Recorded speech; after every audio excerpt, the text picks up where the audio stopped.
പശ്ചിമ ബംഗാൾ രാഷ്ട്രീയത്തിൽ വലിയ ചർച്ചകൾക്ക് വഴിവെച്ച മുഖ്യമന്ത്രി സുവേന്ദു അധികാരി നന്ദിഗ്രാം മണ്ഡലത്തിലെ MLA സ്ഥാനം രാജിവെച്ചു. പശ്ചിമ ബംഗാളിലെ അധികാര രാഷ്ട്രീയത്തിൽ അടുത്ത നീക്കങ്ങൾ എന്തായിരിക്കും? നന്ദിഗ്രാമിൽ ആരായിരിക്കും പുതിയ സ്ഥാനാർത്ഥി? ഇത്തരത്തിലുള്ള ചോദ്യങ്ങളാണ് ഇപ്പോൾ ഉയരുന്നത്. ഇതോടുകൂടി തന്നെ മുൻ മുഖ്യമന്ത്രി മമതാ ബാനർജിക്ക് വലിയ രീതിയിലൊരു പരിഹാസമാണ് ഇപ്പോൾ പല കോണുകളിൽ നിന്നും നിറയുന്നത്. വേണമെങ്കിൽ മമതയ്ക്ക് ഇനി അവിടെ പോയി മത്സരിച്ചുകൊണ്ട് സുവേന്ദുവിന് നേരെ പടയൊരുക്കാമെന്ന പരിഹാസമാണ് നടത്തിയിരിക്കുന്നത്. അതേസമയം നിയമസഭാ തിരഞ്ഞെടുപ്പിൽ 2 മണ്ഡലങ്ങളിൽ നിന്നുള്ള വിജയത്തിന് പിന്നാലെയാണ് ഈ നിർണായക തീരുമാനമുണ്ടായിരിക്കുന്നത്.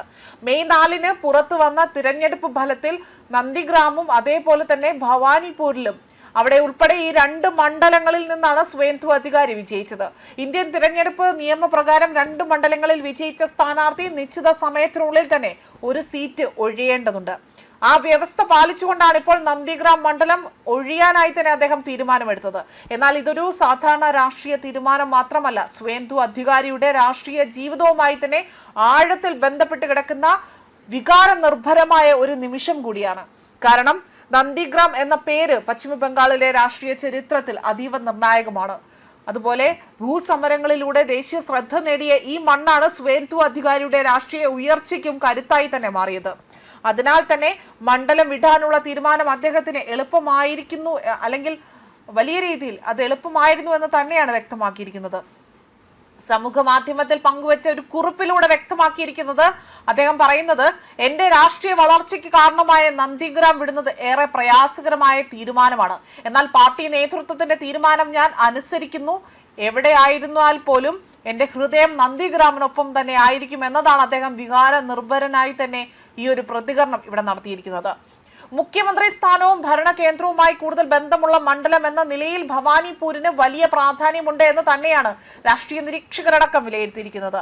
അതേസമയം നന്ദിഗ്രാമിൽ ഉപതെരഞ്ഞെടുപ്പ് ഉടൻ പ്രഖ്യാപിക്കും എന്ന സൂചനകളും ശക്തമാവുകയാണ്. മമതാ ബാനർജിയുടെ തട്ടകമായ ഭവാനിപൂരിൽ അവരെ നേരിട്ട് പരാജയപ്പെടുത്തിയ സാഹചര്യത്തിൽ ആ മണ്ഡലം നിലനിർത്താനാണ് BJP നേതൃത്വം സുവേന്ദു അധികാരിക്ക് നിർദ്ദേശം നൽകിയിരിക്കുന്നത്. കൊൽക്കത്തയുടെ ഹൃദയഭാഗമായ ഭവാനിപൂർ അവിടെ നിലനിർത്തുന്നത് വഴി സർക്കാരിന്റെ തലസ്ഥാനത്തെ സ്വാധീനം ഉറപ്പാക്കാം എന്നത് തന്നെയാണ് BJPയുടെ തന്ത്രമായി തന്നെ ഇതിനു പിന്നിൽ എടുത്ത തീരുമാനത്തിന് പിന്നിലെ തന്ത്രമായി പറയപ്പെടുന്നത്.